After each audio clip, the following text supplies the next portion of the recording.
Tukiwa tumesimama, as we are still standing, tunaingia kwenye ratiba yetu. we are moving right to our schedule. Lakini niseme jambo moja haraka kabla sijakaribisha itifaki iliyoko mbele yetu. But I want to say something before we get to our schedule. Kwa mujibu wa Matendo 20:32, According to Acts 20 verse 32, tumepewa anasema na wakabidhi katika mikono ya Bwana. Apostle Paul says, I hand you over to the hands of the Lord, Na katika neno la neema yake, and to the word of his grace, lenye uwezo wa kuwajenga which is able to build you up na kuwapa urithi katikati ya watakatifu. and give you inheritance among the saints. So Mungu akitaka kukujenga, So when God wants to build you, hatumii tofali, he doesn't use bricks, hatumii simenti, he doesn't use cement, hatumii mchanga, he doesn't use sand. anatumia neno. He used the word. Haleluya! Hallelujah. Neno ndo lenye uwezo wa kutujenga. God's word is something that is having ability to build us up. Anasema na kutupatia urithi katikati ya watakatifu. And it says, and to give us an inheritance unto the saints. So kila mara ukitokezea kwenye uwepo wa neno, So whenever we move into God's word, kila mara unapotokezea kwenye uwepo wa neno, every time you move into the presence of God's word, umetokezea kwenye karakana ya kujengwa. you have come to the workshop of being built up. Haleluya! Hallelujah. Na karakana ya kukabidhiwa urithi wako. And the workshop of being given your own inheritance. Nataka nitamke kwamba utaondoka umejengwa kwenye kongamano hili. I want to declare that you're getting out of here being built up. Mchungaji, nasema utaondoka umejengwa kwa jina la Yesu. Pastor, you're getting out of here being built up. Huduma Mungu aliyokupa itaondoka imejengwa kwa jina la Yesu. Your ministry want to be built up in Jesus' Na name. utaondoka na urithi wako. And you want to get out of here with your inheritance. Kwa jina la Yesu. In Jesus' If name. you believe, shout amen. Come on, amini, sema amina. Hallelujah. So get ready. Kwa hiyo kuwa tayari. Get ready Kuwa tayari for the word of God. kwa ajili ya neno la Mungu. Amen. Amen. I want to take this great opportunity. Kwa hiyo nataka nichukue fursa hii muhimu sana, And please, as we sit down, na naomba sasa tukae, to welcome our CPCT chairman kumkaribisha mwenyekiti wetu wa CPCT for the open remark. kwa ajili ya neno la ufunguzi. Our Bishop Deo, please church, let's clap Pigeni makofi kwa for ajili ya Bishop Deo. kwa ajili ya Askofu Deo. Karibu sana.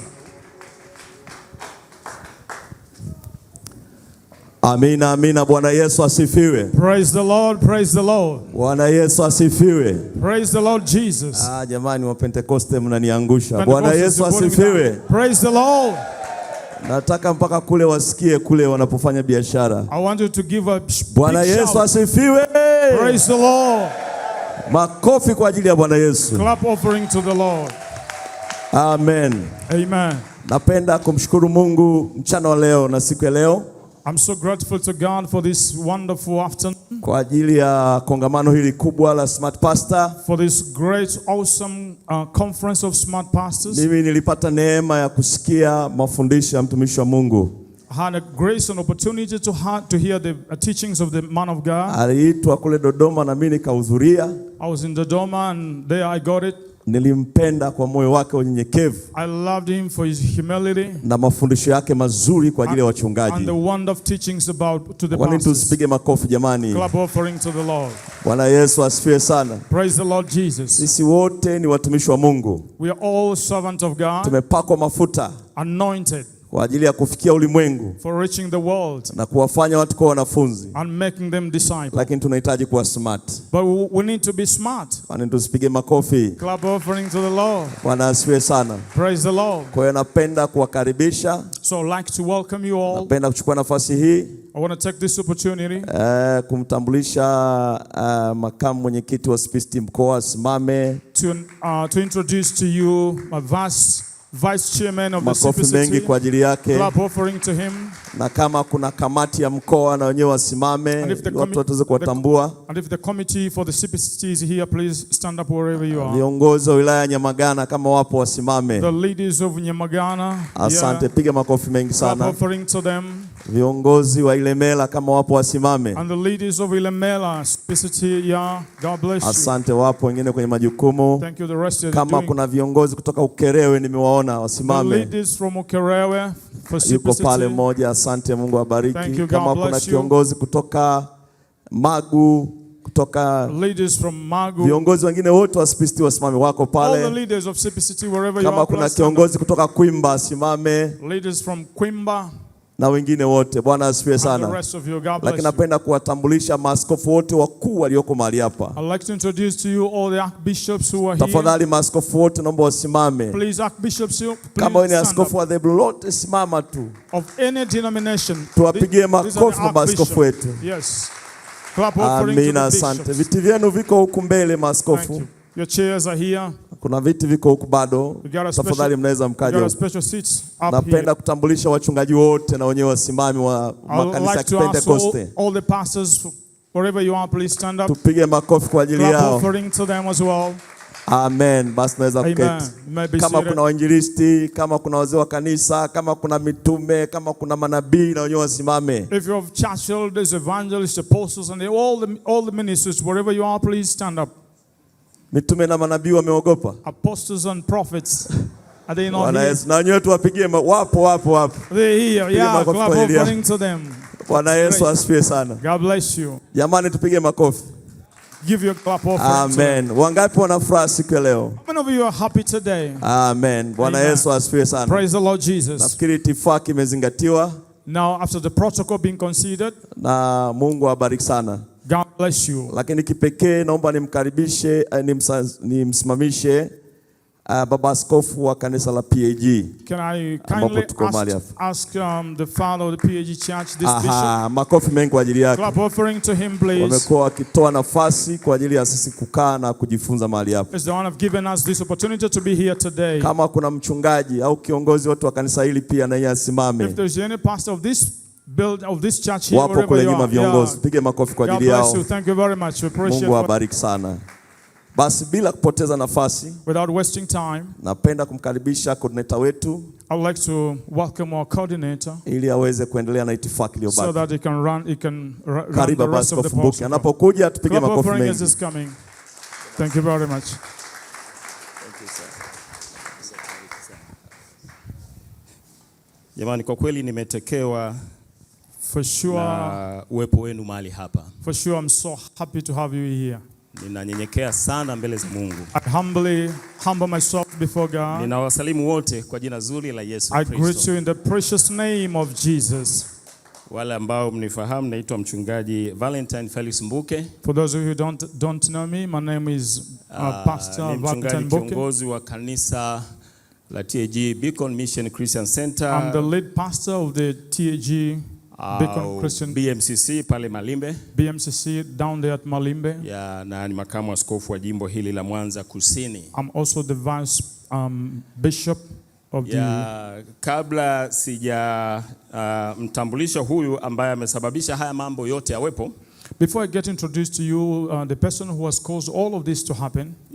Ilikuwa ni Januari mwaka huu. It was in January this year. Ambapo kila mwaka huwa tunakutana baraza la utendaji wa kanisa letu la nchi. Whereby every time we meet the executive committee of. Kutana na huyu akanihadisia mambo haya. When we meet together with him is where he narrated me about this. Na nilimsikiliza kwa sababu ninamfahamu kwa karibu na ninamwamini. I listened to him and I believe him because I've been with him for some time. For a long time. Kuna seminar ambayo tumekuwa tunaifanya kwenye mikoa kadhaa. He said there's a seminar that we've been running in a different part of this nation. Nikishirikiana na rafiki zangu wa Marekani. Joining in collaboration with my friends in US. Imekuwa ya matokeo na faida kubwa. It has been a blessing and great result. Nilitamani mwaka huu tusiende mkoa mwingine wote, twende Mwanza. He said this year I desire these things to be done in Mwanza. Na akasema watumishi hawa ambao ni wa Pentecost wote. And he said this servant of God, all of them, they are Pentecost. Kuongea na dhehebu moja. They don't want to work with one denomination. Wanataka kuongea na makanisa yote ya Kipentekoste. They want to communicate and minister to all the churches, all the denominations. Na wakaniambia hata mahali mtakapokutania, and they said even the place that you want to meet, lazima pawe ni mahali ambapo patakuwa huru. It should be a neutral place where it's free. Makanisa yote ya Kipentekoste yatakuja kwa urahisi. Whereby all the Pentecostal churches they can meet together. Na au la tutafute ukumbi. Or rather, if that is not possible, find out where we can get a hall. Lakini kwa hekima ambazo tulikuja kuzikuta baadaye, nitawaambia tulivyoipata. But due to the wisdom that God, kwa askofu wetu mzuri wa CPCT, due to the wisdom we got from our CPCT chairperson, hapa Mwanza tunalo kanisa ambalo ukimwambia Mpentekoste yoyote atakwenda kwa uhuru bila kusitasita. He said in Mwanza we have a place whereby whoever will be told that we're going to meet that place, that's going to be hapo ni mahali petu wa Pentekoste. He said that is our place for us Pentecostals. Askofu wa kanisa hili la PAG, tunakupongeza sana kwa ajili ya ushuhuda huo. The bishop of this church here will congratulate you for that wonderful testimony. Kanisa yote ya Pentecost yanaona hapa ni nyumbani. So all the Pentecostal churches in Mwanza, we see this place as our home place. Na nimshukuru sana kipekee mchungaji kiongozi wa mahali hapa ambaye kwa muda huu hatuko naye. And I would like to appreciate and give my sincere thanks to the leaders of the pastor of this place. Aliyosema namna hiyo, so when he said that, mimi nikafurahi sana. So I was so joyful. Nikajua hata sisi Mwanza tuna ushirika. All right, even for us Mwanza we have a fellowship, we have a union.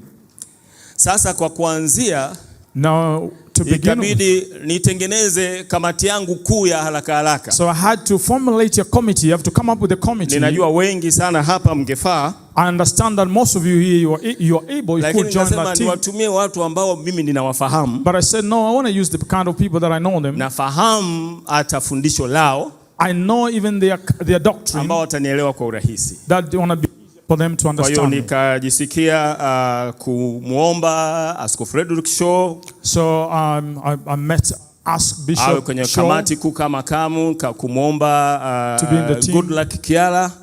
Goodluck Kiara aweze kuwa katibu, alafu kuomba mchungaji Pantaleo na Frank and Pastor Panta. Hebu niomba hii kamati niliyoitaja tusimame. Can I kindly ask that committee to stand up? Tugeuke watu huku mbele. Turn around the people. Sasa hii ndio kamati kuu ambayo niliiomba kwa ajili ya kunisaidia kuandaa jambo hili. So this is executive committee that I've asked them to help me to na nikaja nikagundua kumbe hawa watu wanaingia kwenye dini zote za Pentecost hapa Mwanza. And I happen to know that these people they can go anywhere in this denomination. Naomba tukae. Great people. Tunaweza tukakaa. Thank you. Basi wakanipa hekima ya sasa kuonana na viongozi wa Pentecoste. So they gave me wisdom that I must consult the CPCT. Tukakutana na askofu wetu wa makanisa ya Pentecoste, mchungaji Deo. So we meet the bishop for the Pentecost churches, Bishop Deo. Kama kuna wakati tumekuwa na askofu mwenyekiti mzuri wa makanisa ya Pentecoste ni pamoja na wakati huu. If there's time that we have a good leadership, this is the time. Na yeye bila hiana akaita viongozi wake wa wilaya. He also asked for the leaders of the district. Kwa hiyo tukalitambulisha jambo hili. We introduced the matter. Na viongozi wote wa wilaya wakawa wamelikubali. And all leadership of the district also accepted the matter. Kwa hiyo kamati kuu tukaanza kuendelea na mchakato. Now together with the executive committee we began to run. Lakini katika mchakato huo tukawa tumepewa hekima kutoka kwa askofu wetu wa CPCT, mwenyekiti wetu wa mkoa. As we were running, then we get the wisdom from our CPCT chairperson. Akasema kuna baadhi ya watu tuwatafute ili tufanye mwaliko. Chairman said we need to consult some people, give them invitation. Tulikuwa tunahitaji watu 300 tu. Because we only wanted 300 people. Kwa hiyo kwa hekima yao na hawa wilaya basi tukachagua baadhi ya watu ambao wamefanya kazi kubwa sana, ndio waliokufanya wewe uwepo mahali hapa. So these people together they made you to be here. Na hawa watu wametoa ushirikiano mkubwa. Naomba niwatambue wengine maaskofu. Nikashangaa, nikaletewa hata na askofu wa madhehebu yote hapa Mwanza wa mkoa, nikashangaa naye akaingia kwenye kamati hiyo ndugu yangu. I'm surprised that I got all the leaders and the bishop. Kwa unyenyekevu wa namna hiyo. This is humility and practice. Lakini wapo wengine wale wanakamati tuliosaidiana kualika. And the rest of the committee. Tunaomba tusimame jamani. Can you kindly stand up? These are the people coordinated everything. Yeah. They joined the team, the executive committee. Hawa watu wamefanya kazi kubwa sana. These people, they've done a great job really. Ndio maana unaweza ukaona mkutano wetu huwa hatujafanya matangazo redioni. That's why you can see we have not made any announcement on the radio. Hatujaweka mabango huko barabarani. No posters on the street. Lakini mnaliona ili kusaidia. But see what has happened. Ni kwa sababu ya hao watumishi wa Mungu. It's because of the hard work of these people. Nashukuru sana. I'm so grateful kwa ajili ya ualiko huu mkubwa. Thank you for this good. Basi baada ya hapo ndo mchakato ukao umeanza. Now from there is where we began to run. Sasa kwa dakika hii mbili naomba sasa nimtambulishe huyu na ataendelea na kuwakaribisha hawa wageni. Now may I introduce this person then he will take on. Kwa kweli ni heshima ya pekee sana kupata fursa hii ya kumtambulisha mtumishi wa Mungu ambaye Bwana amemtumia kwa uaminifu hata tumepata hili kongamano. It's my great honor to introduce to you the servant of God whom God has used in naomba nimtambulishe kwa ufupi sana Dr. Joel Hamuli ambaye ni mbeba maono wa Smart Pastor na ndiye Smart Pastor of the Smart Pastor.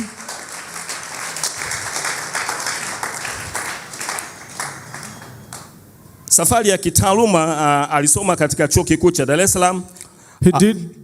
Ambako alihitimu shahada ya uchumi. He did his economics in the University of Dar es Salaam. Baada ya hapo alijitoa kwa moyo wa kujitolea kutumikia TAFES mkoa wa Arusha. Thereafter was committed to work with the TAFES in the region of Arusha. Na Dar es Salaam makao makuu ya shirika hilo. And Dar es Salaam the headquarters where is the headquarters. Akitoa mchango mkubwa katika kiu ya kuwafikia na kuwaimarisha wanafunzi wa vyuo kwa injili ya Yesu Kristo. He gave a great contribution to the raising of the. Kwa upande wangu nimeshuhudia sehemu ya safari yake. In my part I've been part and parcel to see part of his journey. Tulipata kusoma pamoja katika chuo cha East Africa School of Theology Nairobi, Kenya. We started together in the School of Theology in Nairobi. Kwa hiyo pale nikawa nimemfahamu zaidi. We were together, had time to meet him and know him very well. Baadaye alihudumu kwa mafanikio kama business manager wa Central College jijini Dodoma. Thereafter he worked as a business manager in the Central Bible College in Dodoma. Na pia akawa mkuu wa chuo hicho kwa mwaka na baadaye akahamishiwa Arusha. Kuwa mkuu wa chuo wa TAG Arusha. And then he became the principal in Dodoma and thereafter he was shifted to become the principal in Arusha. Akiwa na shauku ya kuendelea kujiandaa vizuri. Having the thirsty and the desire kwa ajili ya kulitumikia kanisa, to serve the church. Alisafiri kwenda Marekani ambapo alipata shahada ya udhamili na baadaye shahada ya uzamifu au udaktari ambapo alisomea mambo ya uongozi na utawala wa kanisa. He went for further studies where he did his master's and then his doctorate in US.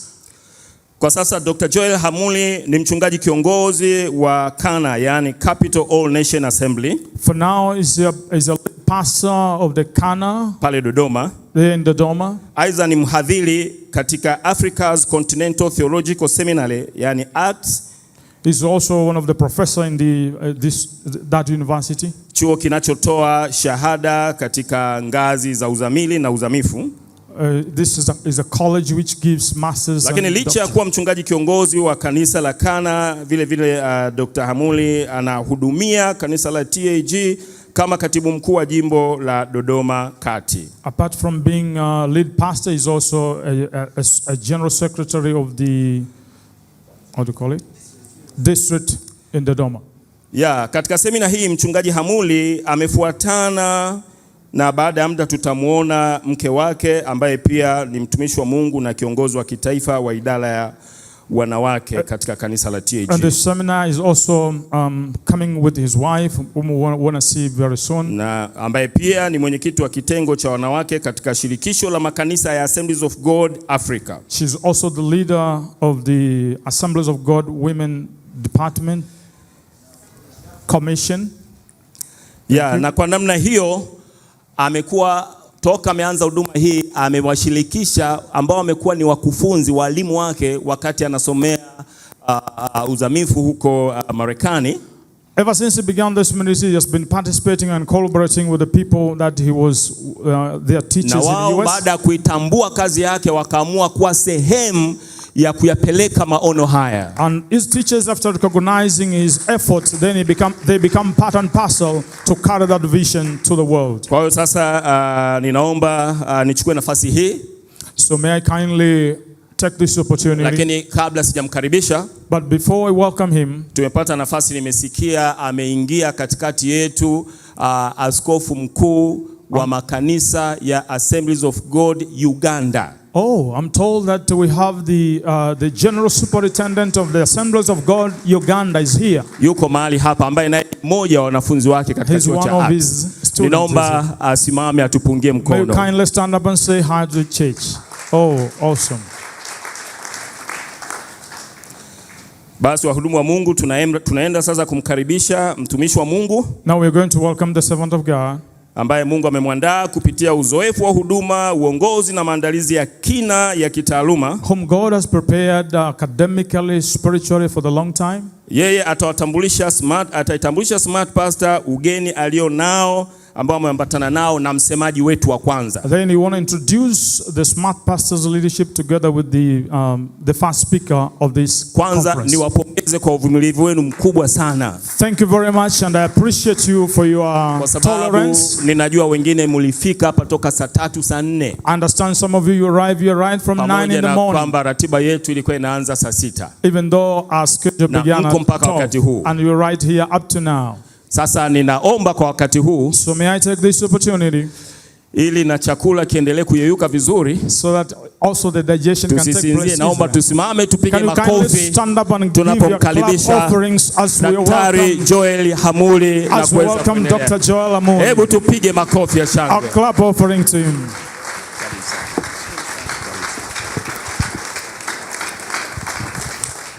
Hallelujah. Hallelujah. Tuketi watumishi wa Bwana. You may be seated, servant of God. Bwana Yesu asifiwe. Praise the Lord. Mungu ni Mungu mwaminifu kwa sababu anatimiza ndoto anazokupa. God is a faithful God because he fulfilled the vision that he gave you. The dreams. Ndoto. When God gives you a dream, kama ni za kwake, if true is godly, atazitimiza. He will make sure it's fulfilled. Kwa sababu lilianza kama mzigo nikiwa mwanafunzi. It began as a burden in my heart while I was a student. Nikawa na hizo ndoto. I had this dream. Nikaanza kuandika gazetini Jibu la Maisha, makala ya Smart Pastor. I began writing on the newspaper, the newspaper called Jibu la Maisha. I began writing about Smart Pastors. Baadaye sasa, baada ya kumaliza, ndio Bwana akanipa na wabia tukaanza kufanya hizi conferences za Smart Pastor. And after that, God gives you people to work with. Now they are working with me as ili tuende haraka sasa hapa. Now for us to run quickly, itabidi mimi niongee Kiingereza ili atafsiri Kiswahili ndo rahisi zaidi. All right, thank you. Amen. Amen. So this is a dream come true. Kwa hiyo ukweli ni kwamba hii ni ndoto imetimia. To be here in Mwanza. Kuwepo hapa Mwanza. And so let me quickly say I'm so grateful to be here with my team from Dodoma. Kwa hiyo niseme ukweli ni kwamba nina furaha kuwepo hapa pamoja na timu yangu kutoka Dodoma. I will invite them to just stand up there. If I can have somebody call my 2 guys over there. Niombe kuna watu wangu wawili wako pale naomba waitwe. And then I have my brother over there, he's the interpreter. Nina kaka yangu pale ambaye ni mtafsiri. We've been working together in Smart Pastor conferences. Tumekuwa tukifanya naye katika Smart Pastors, mikutano ya Smart Pastors. He's been one of the interpreters every time we have Smart Pastor conference. Amekuwa ni mtafsiri mzuri wa kila wakati tunapokuwa na hizi kongamano za Smart Pastors. I have Pastor Faraja. Ninaye mchungaji Faraja. He's mwangalizi of TAG back in Dodoma. So he's my mwangalizi. Yeah, got it. Huyu ni mwangalizi wake kule Dodoma. My church is in his section. Kanisa nalolichunga liko chini ya section yake. So I report to him. Kwa hiyo mimi na report kwake. So I have Francis Malili. So that is one of the guys I came with is a youth in my church, and William. au ni vijana ambao nimekuja nao wanatoka William is the one who does all this. Huyo William ndiye anayefanya kazi ya kuandaa hizi na kuzitengeneza. Designing and everything. Ndiye anaye design na kufanya kila kitu. All the badges. Hizi badges zote unazoziona. And the certificates that you will get. Na certificate ambazo tutazipokea. So he's also doing that, and then Francis will be helping to sell the books. Francis atasaidia kwenye kuuza kitabu. If you have seen books over there, kama mmeshaviona vitabu pale. So we're gonna sell it only for 10,000, although I was told I should sell it at 20,000 by the publisher. Ninakwenda kuviuza vitabu hivi kwa shilingi 10,000, ingawa niliambiwa na aliye vichapisha kwamba niviuze shilingi 20,000, lakini nauza kwa shilingi 10,000 tu. Because I love you. Kwa sababu nawapenda. And because I want you to get it. Kwa sababu nataka mpate hicho kitabu. Amen. Okay. Before I sit down, kabla sijakaa, let me thank God very much for the committee that helped me put together this conference. Kwanza kabisa nimshukuru Mungu kwa ajili ya kamati ambayo imewezesha jambo hili kufika hapa tulipofika. Led by Assistant Bishop Mbuke. Ikiongozwa na makamu askofu Mbuke. Thank you so much, guys. Asante sana. You've been very faithful and you have sacrificed a lot to do this. Kuwezesha kazi hii kufikia hapa. Using your cars, mmetumia magari yenu, your time, muda wenu. I don't remember since we started preparing to receive them, I don't remember giving you lunch or anything. Tangu tumeanza kuandaa sikumbuki, sijawahi kuhusika kwenye kuhakikisha mnapata chakula mnafanya, lakini mmekuwa mkifanya. So thank you for your time. Kwa hiyo asanteni kwa muda wenu. And the resources you have used. Na kwa ajili ya chochote ambacho mmetumia kuwezesha kazi hii kufika hapa. I'd like to thank the CPCT leadership. Napenda kuwashukuru viongozi wa CPCT. Thank you so much for your participation. Asanteni kwa ajili ya kazi yenu nzuri. For your help.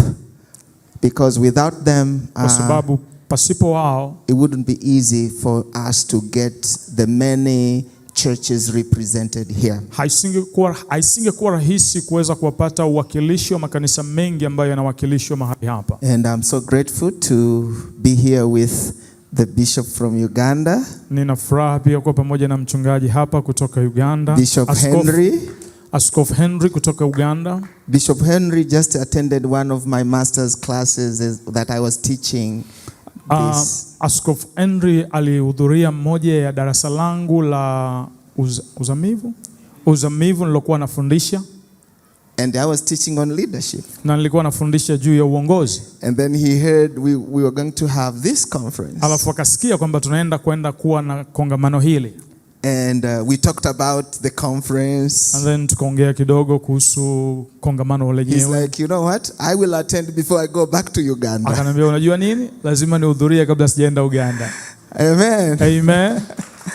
And then he said he will be thinking about having Smart Pastor Uganda. Akaniambia sasa naanza kufikiria kuwa na hili kongamano la Smart Pastors kule Uganda. But I want to get a feel first. Like a test of it before I take it to Uganda. Lakini nataka nifike nipate kwanza vile vionjo vya kongamano kabla sijalipeleka Uganda. Amen. Amen. Praise the name of Jesus. Libarikiwe jina la Bwana. As our coordinator for Smart Pastor Mwanza said, Reverend Mbuke, my wife will be joining us tomorrow morning. Kama Bishop Mbuke alivyosema, mke wangu atakwenda kuungana nasi kesho asubuhi. She has a commitment in Dar at the moment, and then this night she'll be early in the morning she'll be flying to here to Mwanza. Ana majukumu kadhaa pale Dar es Salaam, lakini kesho asubuhi mapema atakuja na ndege mapema hapa, tutakuwa naye.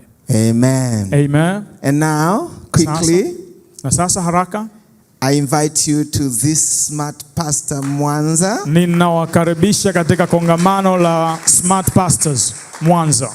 This is a conference where we deliver the mysteries of the kingdom. Hili ni kongamano ambalo tunaachilia siri za ufalme wa Mungu. Hallelujah. Hallelujah. our fellow pastors, kwa wachungaji wenzetu, or rather we remind them about them. Au zaidi tunaweza kuwa tunawakumbusha kuhusu zile siri za ufalme. Gonga basi. Kazi yako nzuri, yani nafurahia. Thank you. Hallelujah. Thank you. Yeah, na this particular conference, Aina hii ya kongamano, this particular one, hili kongamano hili is special, is dedicated to the messages on stewardship. ni kongamano ambalo limewekezwa hasa katika ujumbe unaoongea juu ya uwakili. And you will learn that you have something from the Lord to manage as a steward. Utaelewa kwamba una kitu kutoka kwa Mungu ambacho tumepewa, unatakiwa kukitunza. To manage, to administer. Ni kutunza, lakini pia ni kuhudumia. Is it, you know, yeah, looking after and ni kama kusimamia. And so we are all blessed. Kwa hiyo sisi wote tumebarikiwa. We are the blessed of God. Sisi ni wabarikiwa wa Bwana. Because God has blessed us with something already. Kwa sababu tayari Mungu ameshatubariki tayari. If you are called by God, ikiwa umeitwa na Mungu, au kama umeitwa na Mungu, God has put something in you already. Mungu ameshawekeza kitu ndani yako tayari. To fulfill what he has in store, in mind for you. Hicho alichokiwekeza ni ili uweze kutimiza kile alichonacho kwenye akili yake, kile alichonacho kwenye hazina yake kwa ajili yako. So you already have more than enough to make you a successful pastor. Kwa hiyo ina maana ndani yetu tayari una vitu ambavyo una vitu zaidi ya unavyovihitaji vya kukuwezesha uwe mchungaji ambaye amefanikiwa. We're gonna build your faith. Kwa hiyo tunachoenda kufanya ni kujenga imani yako. And say, don't wait for anything. Tukikwambia kwamba usisubiri chochote, don't wait for anybody. Usimsubiri yoyote. You already have what tayari unavyo ndani yako. All you need to do, unachopaswa kufanya, is to have the wisdom, ni kupata hekima, to manage what you have, ya kutunza na kutumia, use what you have, uweze kutumia kile ulicho nacho. Kutokea pale ulipo, something big is gonna come out. Kitu kikubwa kinaenda kulipuka. Hallelujah. Hallelujah. I'm not the first speaker, sorry. Samahani, mimi sio msemaji wa kwanza. Yupo msemaji wa kwanza. So let me invite our first speaker. Niende nikamkaribisha msemaji wa kwanza. I will have all of them come first of all in front. Niwaombe wote waje. All the wazungu, all the wazungu. All the wazungu. Wazungu wote njooni. So this is the leader of all the wazungus. Huyu ndio kiongozi wa wazungu wote. And he will introduce them. Na yeye atawatambulisha wengine. But he is the one that helped build this in me, because he taught me when I was doing my doctorate in US. Huyu ndiye aliyeniwezesha na kunitia moyo na mimi kuweza kufanya hiki, kwa sababu yeye ndiye aliyenifundisha nilipokuwa nafanya how do you call it? Udaktari. Nilipokuwa nafanya udaktari wangu kule Marekani. And he taught me on leadership. Na yeye alinifundisha juu ya uongozi. And that's why I shared with him my burden on leaders. For leaders. Na ndio maana na mimi nikafungua moyo wangu nikamshirikisha juu ya mzigo nilionao dhidi ya viongozi. And then, na sasa, one thing, kitu kimoja led to another, ikapelekea kingine na kingine. And now we are here. Na sasa tuko hapa. You're welcome. Karibu. Karibu. We are honored to be here. Ni heshima kubwa kuwa mahali hapa. We are excited for the next 3 days and for what God is going to do. tumehamasika sana kwa ajili ya siku 3 zilizoko mbele yetu kwa kile Mungu anachokwenda kufanya. And as I say every time, we always learn more than we even dispense when we teach. Na kama ambavyo siku zote huwa nasema tuko tayari kujifunza tunajifunza zaidi kuliko ya vile tunavyovitoa. Because we see the activity of God in you. Kwa sababu tunauona uhalisia au utendaji wa Mungu ndani yenu. So I'm excited to be here today. Kwa hiyo nina furaha sana kuwepo hapa. If you permit me, I want them to just go ahead and introduce themselves very quickly. All right? Yeah. Okay. Greetings. Salam. It is good to see everyone. Najisikia vizuri kuwaona wote. As Pastor Joel has said, kama mchungaji alivyosema, we've been on this journey for Smart Pastor for many years. Tumekuwa na huduma hii, tumeshirikiana kwa miaka kadhaa. And he was at our church for many years. Alikuwa kanisani kwetu kwa miaka kadhaa. And he taught us as much as we taught him. Na alitufundisha kama vile sisi ambavyo pia tulimfundisha vitu. And without his friendship, we would not be able to be here today. Kwa hiyo isingekuwa urafiki tulionao na yeye, tusingekuwepo hapa leo. Amen. Greetings. Salam salam. I am Pastor Justin. Mimi naitwa Justin. I am on staff with all of these guys. Na niko pamoja na hawa katika huduma hii. I have been at the church since 2010. Nimekuwa kwenye kanisa ambalo tunatokea kwa miaka 10 na zaidi. I have been in full-time ministry for over 20 years now. Lakini nimekuwa kwenye huduma ya utumishi kwa miaka 20 sasa. When I first started, I did about 8 to 9 years of student ministry. Kabla ya hapo nilifanya kazi ya huduma kwa wanafunzi kwa miaka karibu 8 au 9. And now I oversee outreach at our church. Na sasa hivi pale kanisani kwetu mimi ndo mchungaji wa kama umisheni. I get the opportunity to travel quite a bit. Kwa hiyo najikuta nasafiri sana mataifa mbalimbali. And do projects and meet with ministries around the world. Na tunafanya huduma mbalimbali kwenye mataifa mbalimbali na tunakutana na watumishi kama nyinyi. So thank you for having me. Kwa hiyo tunashukuru sana, tunawashukuru kutukaribisha. Hello everybody. Habari. My name is Pastor Zach Swally. Mimi naitwa Zach Swally. And I'm work with these wonderful gentlemen here. Na mimi nafanya kazi na hawa watu wazuri sana. I studied and worked at Oral Roberts University where Pastor Joel studied as well. Nilisoma chuo cha Oral Roberts University ambacho mchungaji Hamuli pia amesoma. And I helped oversee a young adult ministry. Sasa hivi nasimamia huduma ya vijana wakubwa. And I'm very excited to be here. Thank you for having me. Na ninashukuru kuwepo hapa na asanteni kutukaribisha. Yeah, you may be seated. Thank you so much. Tafsiriwa na mchungaji Marceli. Wamezoeana maana miaka yote anamtafsiria yeye. Kwa hiyo anasema kila tukiandaa mahali anasema Marceli atakuwepo. Kwa hiyo karibu sana. Marceli ni mchungaji pia kule Dodoma. Ana kanisa ambalo pia ni la TAG. TAG sasa hivi tuna section maalum ambayo sasa yeye ni mmoja wa wachungaji wa hizo section maalum za kanisa la TAG. Ndio maana anaonekana maalum hata mkimwangalia. Amen. Karibu.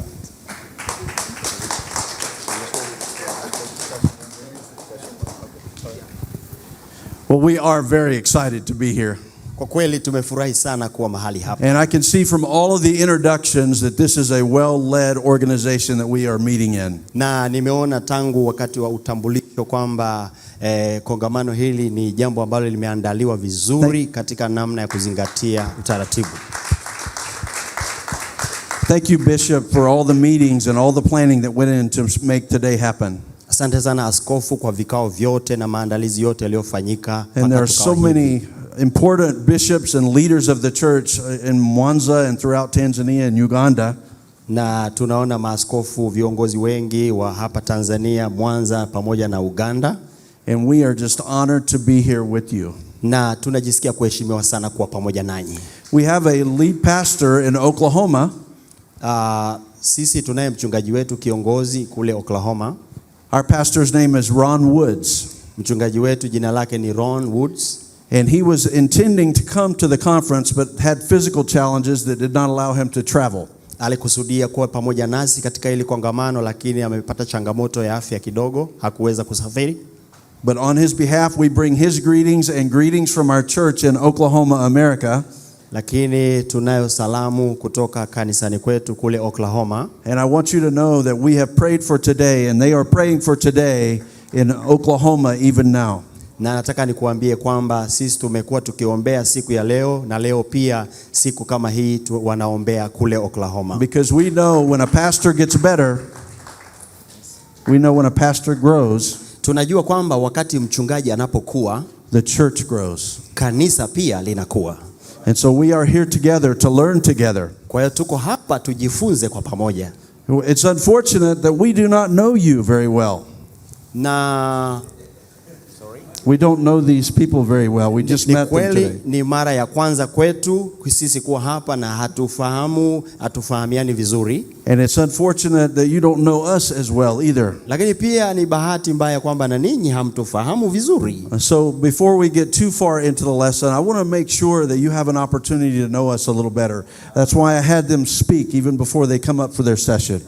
Na ndio maana nikasema kabla tujaenda sana tupate fursa ya ninyi kutufahamu.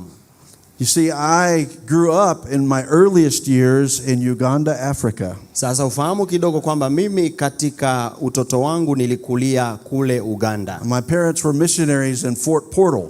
Wazazi wangu walikuwa wamissionari kule Uganda. And my earliest memories of life are of East Africa. Na kwa hiyo sehemu ya maisha yangu ya mwanzo utotoni ni Afrika Mashariki. And so I count it a privilege anytime I get to come back to East Africa. Kwa hiyo kila ninaporudi Afrika Mashariki napata upendeleo. I have traveled back with my mom and my brother. Na nimekuwa nikisafiri pamoja na mama yangu na kaka yangu. I've traveled back with my wife and all three of my children. Nimesafiri na mke wangu pamoja na watoto wetu. Because I want them to know your beautiful countries and the beautiful people that are here in East Africa. Nataka wafahamu kwamba kuna nchi nzuri na watu wazuri huku. So my intention is before we even start looking at the idea of more than enough. Kwa hiyo mimi kusudio langu kabla hata tujatazama kuhusu mada hii ya zaidi ya kutosha, it's to make sure that we're beginning a relationship together so that we can know one another. Nataka nihakikishe kwamba tunajenga mahusiano ili tufahamiane. One of the things that happened in Uganda when I was young, kitu kimoja ambacho kilikuwa kitokea kule Uganda nilipokuwa mdogo, was that we had an opportunity to have a pet monkey. Tulikuwa tumepata fursa fulani ya kuishi na nyani wa kukaa nyumbani. Tumbili wa nyumbani. We weren't very creative with his name. We named him Monk Monk. Tulikuwa wabunifu sana kuhusu jina lake, tukamwita Monk Monk hivyo hivyo. And we lived in western Uganda in Fort Portal, and we were at the end of a dirt road in the middle of the bush country. Na tuliishi upande wa magharibi kwa Uganda katikati ya sehemu ambayo ina pori. When my dad brought the monkey home, he was concerned that Monk Monk was going to run away or get killed by wild animals. Na baba yangu aliporudi nyumbani alikuwa anajali sana kwa sababu yule tumbili anayekaa nyumbani alikuwa na hofia kwamba atakimbia alafu aweze kukamatwa na wanyama pori. So he put a post in the front yard. Kwa hiyo akaweka kibao pale mbele ya nyumba. He got a collar that he put on the monkey.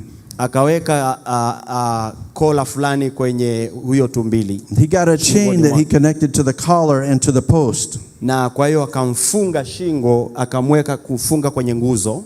And Monk Monk was supposed to stay in the front yard and just live in the front yard. Kwa hiyo ilibidi lazima yule tumbili awe anazungukia hapo kwenye ua wa mbele, asiende mbali. Well, that first day came and my brother and I went outside and we were looking at the monkey. Sasa siku moja ikaja, mimi na kaka yangu tukaingia ndani tumtazame yule tumbili. And Monk Monk was not happy.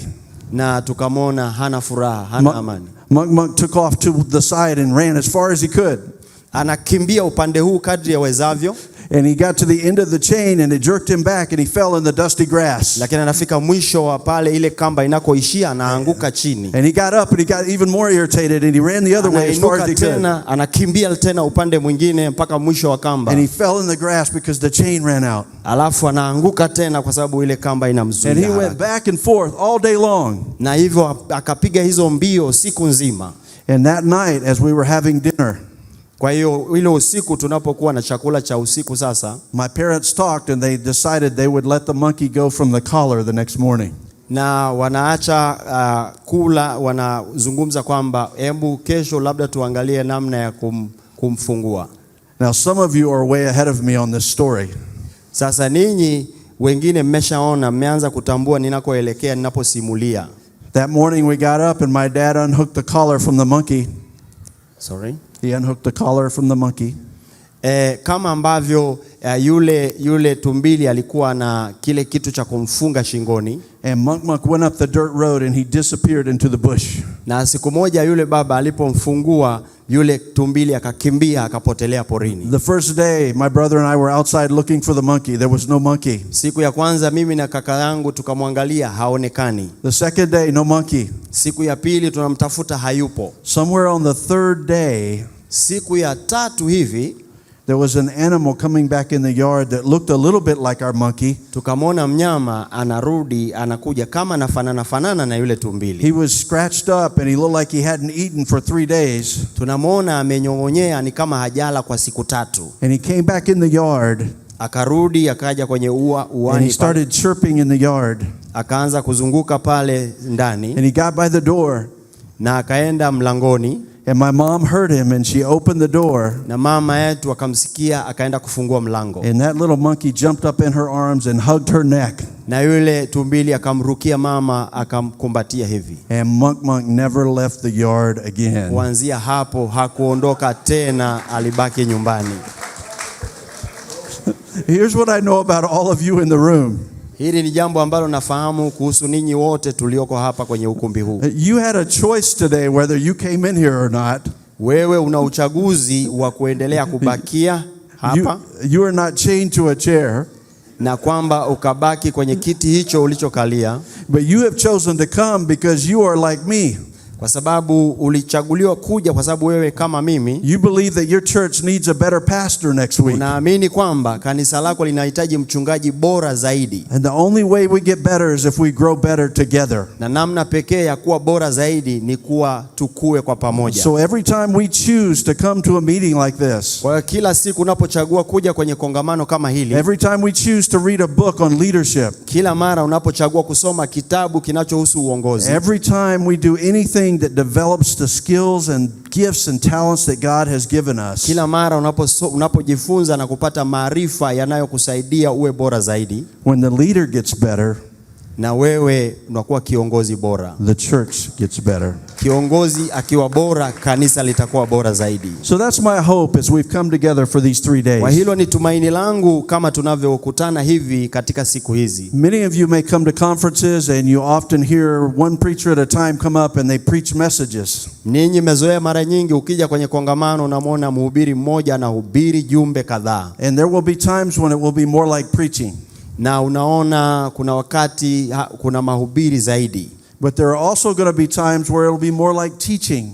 Lakini pia kuna wakati unakutana na mafundisho. And my encouragement to you is just to prepare your heart for how God may speak to you in these 3 days. Na mimi nakutia moyo kwamba andaa moyo wako ili Mungu akuhudumie katika siku hizi. Amen. Amen. Well, before we get in too farther into the lesson, I realize I didn't pay honor to Dr. Joel Hamuli. Na kabla sijaendelea na fundisho na nimetambua kwamba sijazungumza kidogo kuhusu Daktari Joel Hamuli. He's an awesome man of God. Ni mtu wa Mungu, mtu wa ajabu. He came to our church all those years ago and one of the things he said was he just wanted to learn how we did church. Alikuja kanisani kwetu na jambo alilotuambia ni kwamba anakuja kujifunza namna tunavyoendesha kanisa. And he spent 2 years in our church while he was finishing his degree. Na alikaa kanisani kwetu kwa miaka 2 wakati anamalizia masomo yake. And he served on every team that he had opportunity to serve on. Na alitumika kwenye kila timu kadri fursa ya utumishi ilivyoonekana. And I watched him and his heart for ministry and for growing. Na nilimkuwa namwangalia na ana moyo ule wa kukua katika huduma. And when he graduated from Oral Roberts University, na alipomaliza kwenye chuo kile cha Oral Roberts, he told me that God had placed in his heart to go back to Dodoma and plant a church in Dodoma. Akaniambia Mungu ameweka moyoni mwangu kurudi Dodoma na kulipanda kanisa. And I was excited for him and I was ready to hear all that God was placing in his heart. Na mimi nikajaa furaha sana, nikawa natamani kusikia zaidi mambo yote ambayo Mungu ameweka moyoni mwake. And several of us at the church had a meeting with him where he started sharing what he was going to do in Dodoma. Na akaanza kutushirikisha kwa habari ya yale ambayo anakusudia kuyafanya Dodoma. And we thought it's often in a time like that where a pastor who's planting will come and ask for an offering so that he can get started. Na offering for a gift. Mara nyingi tunadhana ile kwamba mchungaji angekuja akaomba msaada ili akafanye kazi ya Mungu. And when we got into the conversation, kwa hiyo tukawa tunazungumza naye, Pastor Joel, instead of asking for finances, mchungaji Joel badala ya kuomba fedha, he said, I'm not worried about the finances right now. What I really want is for you to come to Africa and help me train pastors. Akasema mimi kwa kweli sioni changamoto kwa habari ya fedha, ila ninachoomba kwenu ni kwamba mje Afrika ili kuwafundisha wachungaji. And it was from that meeting that we had that he started moving forward with the idea of Smart Pastor. Kutoka kwenye kile kikao ndipo sasa wazo la kuwa na kongamano kama hili la Smart Pastor. And I'm honored that we get to be a part of what God is doing through him and through you here in Mwanza. Nasikia kuheshimiwa sana kuwa sehemu ya kile ambacho Mungu anafanya kupitia yeye na hapa Mwanza pia. So let's give the Lord praise for Dr. Joel. Kwa hiyo makofi kidogo kwa ajili ya huyu mtumishi wa Mungu. Now I know Marcel and I are good friends. Najua kwamba mimi na Marcel ni marafiki wazuri. And it takes a little while for us to learn a rhythm to how we're speaking. Na inachukua muda kidogo kuzoeana namna tunavyoongea. It kind of reminds me of a time when I was in Tanzania many years ago. Na inanikumbusha kuhusu muda nilipokuwa Tanzania miaka mingi iliyopita. And I was at Usa River. Nilikuwa kule Usa River. And it was a Sunday morning and I was preaching in a church. It was in a tent. Ilikuwa Jumapili asubuhi, nilikuwa nahubiri kanisani kwenye hema. And it was in a rainy season. Na ilikuwa ni majira ya mvua. And that morning the rain was just coming down in sheets. Na ile asubuhi unaona mvua ilikuwa inanyesha. I met the pastor there. It was the morning there that I'd met him for the first time. Nikamkuta mchungaji yule kwa mara ya kwanza. And he had some seats for the pastors that were on the side. Akawa na viti vya wachungaji pembeni. And as we came in, I set my Bible down and my iPad. Na nilivyokaa pale nikaweka Biblia yangu chini pamoja na iPad yangu. And there was a seam in the tent that was filling with water. Na a space in the tent. Nikaona sehemu katika ile hema imejaa maji tayari. And every 2 or 3 minutes water would just gush down onto the chairs. Na kila baada ya dakika 2 au 3 maji yale yanamwagika chini. So during worship that pastor and I kept moving trying to dodge the water that was coming on our heads. Mimi na mchungaji yule katikati ya ibada tukawa tunapambana kukwepa maji, tunakimbia tunarudi. Well, it came time for me to preach and I came up and I was preaching my heart out. Na wakati sasa muda wa mahubiri ulipoanza nikaanza kuhubiri kwa juhudi zote. And by now the pastor was sitting right in front of me on the first row. He was sitting right here. The pastor of the church. Na mchungaji wa kanisa akawa amekaa mbele sasa kwenye viti vya mbele ananisikiliza. And I was preaching a point and all of a sudden he looked up and he started pointing and he said, "Point, point, point." Na alikuwa amekaa pale mbele nikizungumza kitu anasema point, point, point, ananyosha mkono. And I wasn't sure what he was saying. I was looking up and I was thinking maybe water was about to come down. Na anasema sikuelewa mwanzoni anachosema nini, nikafikiri labda. And the translator was looking at me like, "What are you doing?"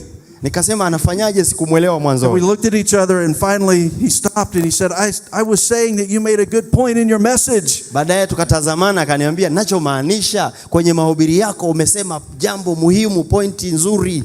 So you know what I did from then on, right? Kwa hiyo kutoka pale unaweza kuelewa sasa nilivyokuwa naendelea kuhubiri. I did exactly what any of you would do because this room's full of preachers. Kwa hiyo nikaendelea kuhubiri kama vile ambavyo kila mmoja wenu angefanya ukiona mtu anayekutia moyo. I would give him a good statement. I would give them a good statement in the sermon.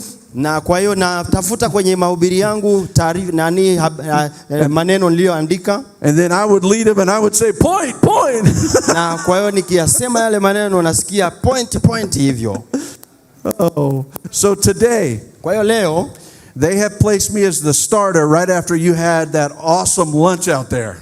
Na wameniweka mimi kama mtu wa kuanzia kama ambavyo ninyi wote tuliona tulivyopewa lunch pale nje. Now I don't know if you're like Americans, but after we have a big meal like that, na mimi najua, sijui kama ninyi ni kama sisi wa Marekani, ila nachojua mara nyingi unapopata chakula kizuri kama kile, and then you come and sit down, alafu ukaja kukaa hivi, we start falling asleep. Unaanza kusinzia. And so I want you to help your neighbor. If you see them start going out, you start yelling point. Wanaomba ili kumsaidia jirani yako asisinzie. Ukiona umeguswa na neno, tangaza kama yule mchungaji kule Arusha, sema point. We just came from Malawi. Sisi tumetokea kule Malawi tu. We've been doing conferences in Malawi for about 12 years. Tumekuwa tukifanya makongamano kule Malawi takriban miaka 12. And I told that story just like I told it to you. Na nikawaambia hadithi hiyo ya Arusha, nikawaambia kule Malawi pia. Several years ago. Miaka kadhaa imepita. And now when I show up to that conference, lakini sasa hivi nikishatokea kwenye yale makongamano ya kule Malawi, in Chichewa that word is fundo. Na katika lugha yao ya Chichewa hilo neno linaitwa fundo. And so we can't get through a conference down there now without them shouting fundo all the time. So tukiwa kwenye kongamano utasikia watu wanasema fundo katikati ya mkutano. We're going to have fun these 3 days. Hizi siku 3 tutakuwa na nyakati za furaha sana, kwa hiyo jiandae kufurahi. We are going to get to know each other. We're going to get to know each other. We're going to build a relationship. Tutajenga mahusiano ya kufahamiana sisi kwa sisi pia. You see, because what I've learned is whether I'm in America, na kitu ambacho ni cha muhimu ujue kwamba wakati mimi ni Marekani, or I'm in Malawi, nikiwa Marekani au nikiwa Malawi, or I'm in Tanzania, au nikiwa Tanzania, we are very much the same. Sisi wote ni sawa. And we can learn from each other. Kwa hiyo tutakuwa tunajifunza kutoka kwa kila mmoja. And we can have fun together. Na tutafurahi pamoja. So I want to get to know you a little bit. So before I get into the part of the message that you're going to take notes on, I want to learn about you. I've seen the introductions and I see so many bishops and strong leadership here. Kwa hiyo kabla sijaenda kwenye mafundisho zaidi, ningependa kufahamu zaidi kutoka kwenu. Nimesikia kwenye utambulisho kwa habari ya maaskofu na wachungaji mlioko hapa. Hiyo nitauliza swali na nitaomba kama lile swali nitakalouliza jibu lake ni ndio kwako, unyoshe mkono. Will you do that for me? Mtafanya hivyo? Okay. Right. How many of you are solo pastors, meaning you're the only pastor in your church? Ni wangapi wenu ambaye kanisani kwako wewe ndio mchungaji peke yako? Would you raise your hand? Inua mkono wako. Oh, I see a great number in here. Ninaona idadi kubwa ya wachungaji. Awesome. We're so glad you're here. This is going to be a good conference. Tunafurahi kwamba mchungaji uko hapa na wewe. How many of you are associate pastors that are in the room? You work and serve another pastor. Wangapi humu ndani ni wachungaji wasaidizi? Unafanya kazi ya Mungu, unamsaidia mchungaji kiongozi. Inua mkono. Okay, I see a good number all over the room. All of you, awesome. I'm glad you're here. Ninafurahi kuwaona ninyi wote ni watu wa ajabu. How many of you are church planters? You planted your church. Wangapi wenu ni wapanda makanisa? Umepanda kanisa. Nyosha mkono. Oh wow, so good, so good. Ajabu sana, nzuri sana. How many of you are bivocational pastors? That means you have another full-time job in addition to the full-time job of pastoring. Wangapi wenu ni wachungaji mnaofanya kazi ya Mungu lakini pia mna majukumu mengine ya kawaida mnayofanya nje ya utumishi? Nyosha mkono wako. Wow. You have a double job. Mna kazi mbili, hongereni sana. How many of you have been in ministry, a pastoral ministry, for 5 years or less? Wangapi wenu wamekwepo kwenye huduma kwa miaka 5 kushuka chini? Okay, I see folks all over the room. Yes, yes. Naona This is awesome. ni ajabu, Awesome. ni nzuri sana. How many of you have been in ministry for 20 years or more? Wangapi wenu wamekuwa kwenye huduma kwa miaka 20 na zaidi? All right. Wow, there's a good number of experience, a Idadi lot of nzuri experience. ya wachungaji wenye uzoefu mkubwa katika huduma. How many of you have your spouses with you for the conference today? Wangapi wenu mmekuja na wenza wenu kwenye kongamano hili leo? Oh, I see them all over the room. Yes, yes. Naona mpo Awesome. ajabu, Awesome. safi sana.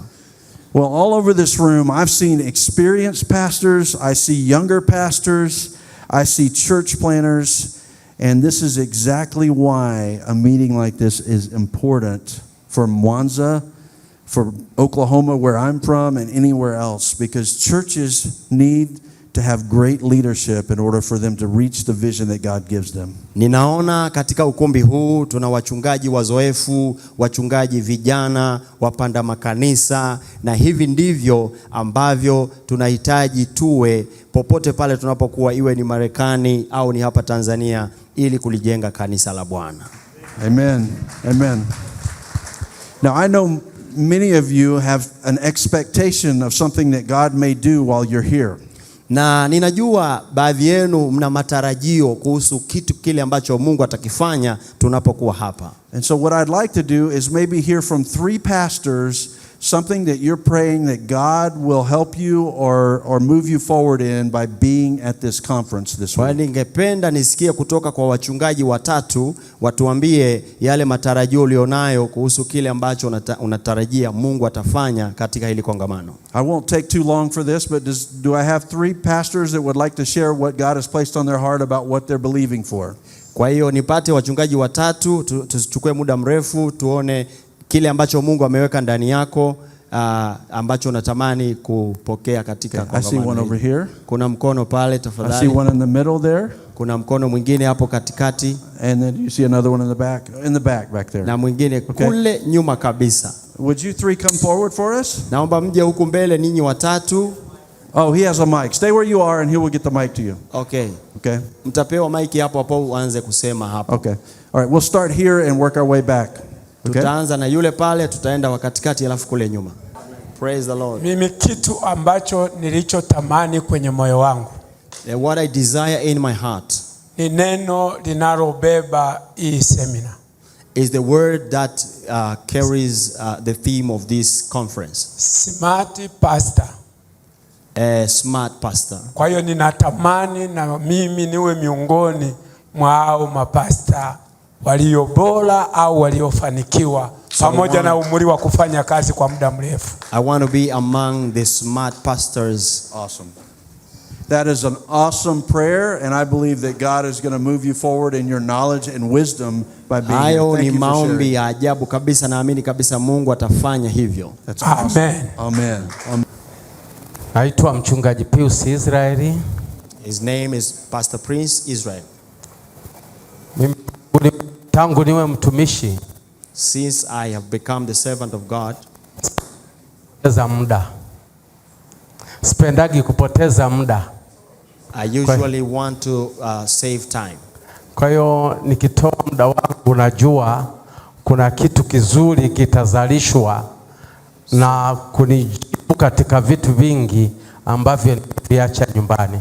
So whenever I give my time for something, I know that there is something important I'm going to receive because I leave behind the great activities that I could have done. Na kupitia seminar hii najua tutainuliwa sana mahali hapa. So with this conference, I believe that we will be uplifted. Sana. God bless Awesome. you. Thank you for sharing. Thank you. Asante sana kwa kushirikisha. Now I hear some chatter in the front here. I think everybody's kind of sharing something that they're expecting. Na ninajua kabisa kila mtu anapenda kushirikisha kitu fulani. And I did this for a reason. I wanted to get to know you, like I said. Na nimefanya hivi kimakusudi, nitaka mjue kama nilivyosema. Because a meeting like this is stronger when we have dialogue. kongamano kama hili inakuwa nzuri zaidi tunapokuwa tunawasiliana kama hivi. So thank you for sharing answers to your questions. Thank you for sharing personally about what you're believing for. Kwa hiyo asante sana kwa kushirikisha yale ambayo unamwamini Mungu kwamba atafanya. And so let's move now into the topic for the first Sasa session. tuendelee na somo letu la leo. The title of this conference is More Than Enough. Ujumbe wa kongamano hili ni zaidi ya itoshayo. We're going to do a study of stewardship over the next 3 days. Tutajifunza kuhusu mambo ya uwakili katika siku hizi 3. Sasa nikiwapa karatasi na kila mtu akaandika maana ya uwakili, tungepata maana nyingi sana. So if you're like me, I like to simplify things so that we can understand them. Kwa wewe kama mimi kama wewe, natamani sasa nirahisishe ili wote tupate maana nzuri. So for this session and for most of the conference, I believe this will suffice as a good definition that you can write down. Kwa hiyo kwa kipindi hiki na vipindi vinavyofuata, maana hii nitakayosema inaweza ikasaidia kuelewa jambo hili la uwakili. Stewardship is managing God's resources. Uwakili ni kusimamia rasilimali za Mungu, God's way, kwa njia ya Mungu, for God's purposes, kwa ajili ya makusudi ya Mungu. You're going to hear that a few times in the next 2 days. Utasikia mara kadhaa hayo maneno katika siku hizi. But let me say it one more time. Ngoja nirudie tena. Stewardship is managing God's resources. Uwakili ni kusimamia rasilimali za Mungu, God's way, kwa namna ya kimungu, for God's purposes, kwa ajili ya makusudi ya kimungu. Now you may be looking at me and you say, well, of course the Americans want to talk about stewardship because they have a lot of resources. Sasa inawezekana unaniangalia ukasema, unajua Wamarekani wanaongea haya mambo kwa sababu wana rasilimali nyingi. But I want you to know it doesn't matter the size of resources that you're managing. Lakini napenda ufahamu, haijalishi ni kwa kiwango gani rasilimali hizo unazozisimamia. What matters is how you are managing the resources that God has given. Kitu cha maana ni kwa namna gani unasimamia hizo rasilimali. And whether I go in America or I go to Tanzania or Malawi, kwa hiyo haijalishi kwamba narudi Marekani au nikiwa Tanzania au nikienda Malawi, I've yet to find a pastor who thinks they have enough resources. Ninataka nione mchungaji ambaye anafikiri kwamba ana rasilimali za kutosha. So let's break down that definition. Sasa hebu tuvunje kidogo hiyo tafsiri ya maana. Managing God's resources. Kusimamia rasilimali za Mungu. You know, sometimes as pastors we can forget whose resources that we are managing. Unajua kama wachungaji wakati mwingine tunaweza kusahau ni rasilimali za nani tunazosimamia. If you're like me, sometimes it's easy to think of resources just as money. Na wewe kama mimi wakati mwingine ni rahisi kufikiri kwamba rasilimali kama vile fedha. But resources really are everything that you have influence and control over. Lakini rasilimali ni zaidi ya fedha, inazungumzia pia mambo ya ushawishi na mambo yote yanayotakiwa uyasimamie. It can be people. Inawezekana ni watu.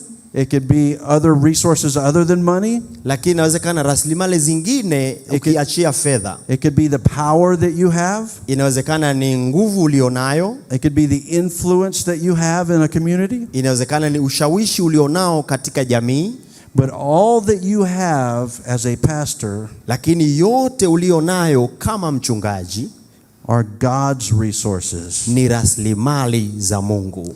We get in trouble as pastors when we forget who's the owner of the resources that we manage. Utaingia kwenye matatizo makubwa mchungaji ukisahau rasilimali hizo ni za nani. You see, if I think that I'm the owner of the resources, unajua kama mimi nikidhani kwamba mimi ni mmiliki wa rasilimali, then I'm probably going to put them away and protect them for myself. Na kwa hiyo nitavuta koti langu kidogo kwa ajili yangu mwenye najivutia. I'm going to put a priority on making sure that it works best for me how the resources are used. Kwa hiyo nitajivutia upande wangu ni hakikisha kwamba zile rasilimali zinatumiwa kwa namna ambayo inanifaa mimi. So my encouragement is let's look at the resources that God gives us as God's resources. Sasa naomba nikutie moyo tutazame kuhusu rasilimali ambayo Mungu ametupa tuangalie kama ambavyo ni mali ya Mungu. Managing God's resources. Kusimamia rasilimali za Mungu. The second part, God's way. Jambo la pili katika somo hili ni kuona kusimamia kwa namna ya kimungu. The Bible talks about how we should manage and steward everything that God gives us. Biblia inazungumza kwa jinsi gani tunasimamia kila kitu ambacho Mungu ametupa. It's from the Bible that we learn what is integrity and what is honesty and what is fair dealings. Ni kutoka kwenye Biblia tunapojifunza mambo kama uadilifu, unyofu na uaminifu. But if we don't pay attention to what God's word says about it, na kama tusipoangalia kwa makini kuhusu kile ambacho Mungu ametupa, and we're in a culture where things are allowed to be done unfairly or managed wrongly, na tukawa kwenye tamaduni ambazo mambo hizo rasilimali zinatumiwa vibaya, then we end up mismanaging the resources because we manage them the wrong way. Kwa hiyo tutaishia kutumia vibaya kwa sababu tunasimamia kwa namna isiyofaa. I don't think this is just a Tanzania problem. I see this in America too when it comes to pastors and ministry. Na hili silioni tu Tanzania, lakini naona hata kule Marekani inapokuja kwa wachungaji kusimamia rasilimali. So you're going to get many verses and stories and points from scripture this week. Kwa hiyo utasikia maandiko, mistari ya Biblia na hadithi mbalimbali katika wiki hii that are going to speak to how God's way is how we should manage the resources that are given. Ambayo inazungumza kuhusu namna ya kimungu tunavyopaswa kusimamia rasilimali zake. For God's purposes, that's the third part of the definition. Sehemu ya tatu ya ujumbe huu ni kwa makusudi ya Mungu. If we're not careful, instead of spending the resources and the people and the influence that we have on the things that God would want, tusipokuwa makini, badala ya kutumia zile rasilimali kwa namna ambayo Mungu anataka, we end up squandering them or wasting them on something that is not even for his purpose. Na tunaanza kutumia vibaya na kupoteza hizo rasilimali kwa mambo ambayo sio kwa makusudi ya Mungu. Now you guys heard me talk about my pet monkey, Monk Monk. Na ninyi mnakumbuka mwanzoni nilizungumza kuhusu yule tumbili tuliyemfuga nyumbani kwetu, tulikuwa tunamuita Monk Monk. Monk Monk has become a great sermon illustration for me for many years. Na huyu kichi kiumbe Monk Monk nimekuwa nikikitumia kama sehemu ya kuelezea masomo yangu ninapofundisha. So after Monk Monk decided he wanted to be a part of our family and stay in the yard, sasa unakumbuka alipoamua yule tumbili kuwa sehemu ya familia yetu, we found out that Monk Monk loved jawbreakers. Na small round candy, hard round candy. Tulijua kwamba yule Monk Monk anapenda pipi. And when he saw that my brother and I got a package of candy, hard round candy, kwa hiyo anapotuona mimi na kaka yangu tuna pipi, he would start running around the room in circles and chirping. Anaanza kucheza na kimbia chumbani pale anazunguka. And then he would grab the bag or the box out of our hands and he would jam 2 fists in there and jam them all in his mouth at one time. Kwa hiyo anarukia mfuko ule tulionao, anakamata hizo pipi zote anakula. He would have slobber coming out of his mouth and he would be dripping all over all of the jawbreakers. Utaona mate yanamtoka, anafurahia hapo anavyokula hizo pipi. And we didn't get jawbreakers very often. Na sisi tunapata mara kwa mara hizo pipi, but the whole box would be ruined and we couldn't eat our jawbreakers. Lakini tunagundua mifuko yetu yote anavamia na iba, alafu tunakosa pipi zetu. Another problem he had is that he couldn't tell the difference between this hard round candy and a marble. Tatizo alilonalo sasa, alikuwa hawezi kutofautisha kati ya pipi na kokoto. So when my brother and I would pull out our marbles and play marbles, kwa hiyo mimi na kaka yangu tunamdanganya sasa, tunampa hivyo vipande vya mawe. He would come flying in the room and run around in circles chirping. Kwa hiyo kama siku zote atazunguka hapo anajiandaa kupokea pipi. He would grab all the marbles and he would jam them all in his mouth at one time. Anafakamia hizo mawe alafu anaanza kuyala. And he would ruin our game of marbles. Na kwa hiyo anamaliza tena mawe yetu. You know, if we're not careful when it comes to using the resources of God for his purposes. Sasa unajua, tusipokuwa makini kusimamia rasilimali za Mungu. Point? Are we getting there? Hii ni point. If we're not careful, Hey, if we're not careful, tusipokuwa makini, we got a lot of pastors going around grabbing mouthfuls of jawbreakers and marbles. Tutakuwa na wachungaji wengi sana ambao when there is a real ministry need, watakuwa wanafakamia hiyo pipi na mawe wakati kuna all they have is a mouthful of marbles and a bunch of angry people sitting looking at them. Sorry, a little bit. All they have is a mouthful of marbles and a bunch of people that are angry that the marbles are all gone. Na watakachoishia ni kwamba watamaliza hizo pipi zote na watu wachache sana wenye hasira kwamba wamenyang'anywa pipi zao.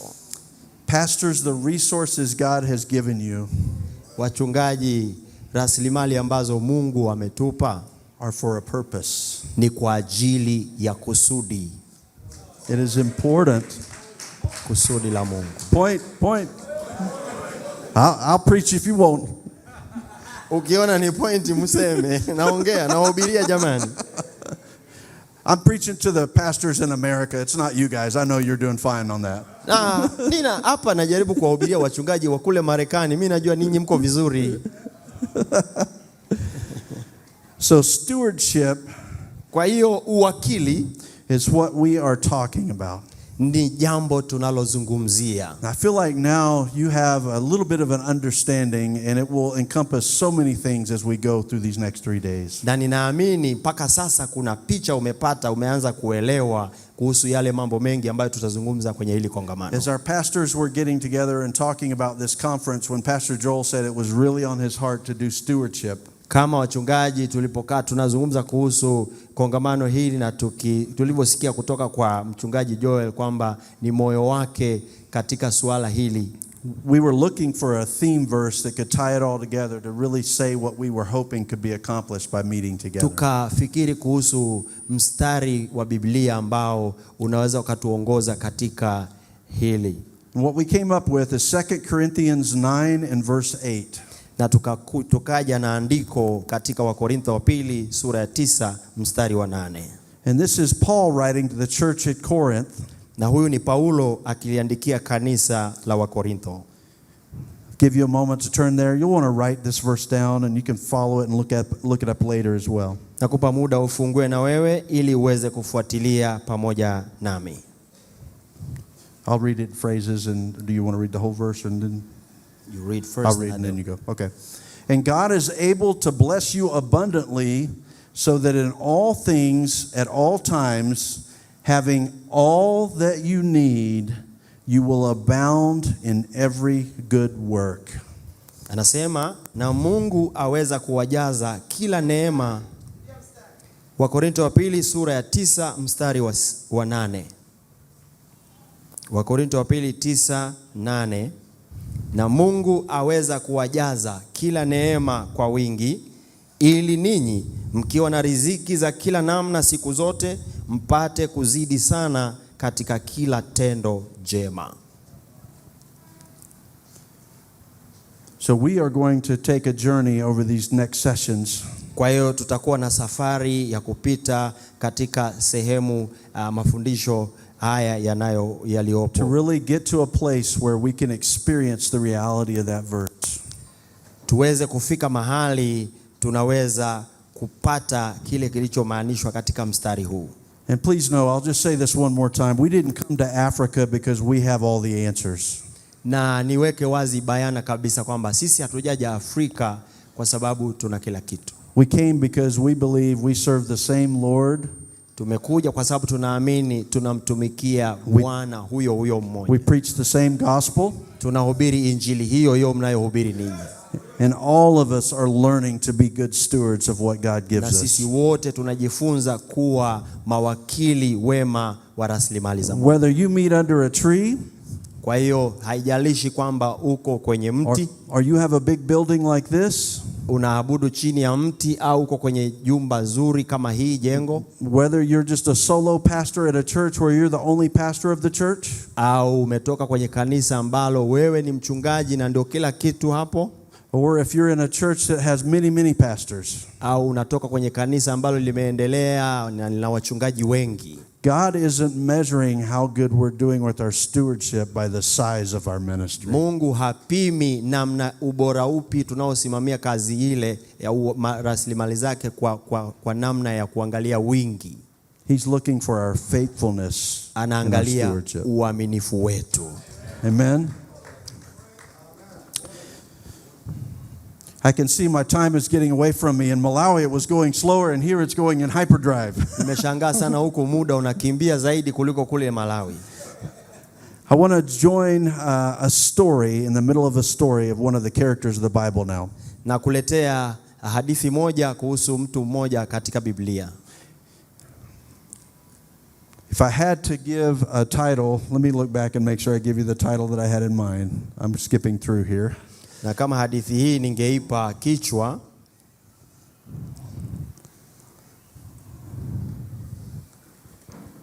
the title of this first session would be Surrender What Is in Your Hands. Ujumbe wa sehemu kichwa cha ujumbe wa sehemu hii ya kwanza ningesema salimisha vyote ulivyo navyo mikononi mwa Mungu. Surrender what is in your hands. Salimisha kile kilichoko mkononi mwako. And for this, I want to use a section of scripture that you'll want to mark and go back and read in the days ahead. Ninarejelea sehemu ya maandiko ambayo nataka uweke alama alafu baadaye utafuatilia. Exodus chapter 2, 3 and 4. Kutoka sura ya 2, 3 na 4. We're going to join the story of Moses where he's halfway through his life. Tutaangalia kuhusu habari ya Musa akiwa kwenye kipindi cha nusu ya maisha yake. At this point Moses is no longer in Pharaoh's household. Wakati huu Musa hayupo tena kule nyumbani kwa Farao. You guys know as a young man that he grew up in Pharaoh's household. He had all the benefits of Egypt. Mnajua kabisa alikulia kwa Farao akiwa kijana mdogo na akapata manufaa yote ya Misri kule. But he knew there was something different about him.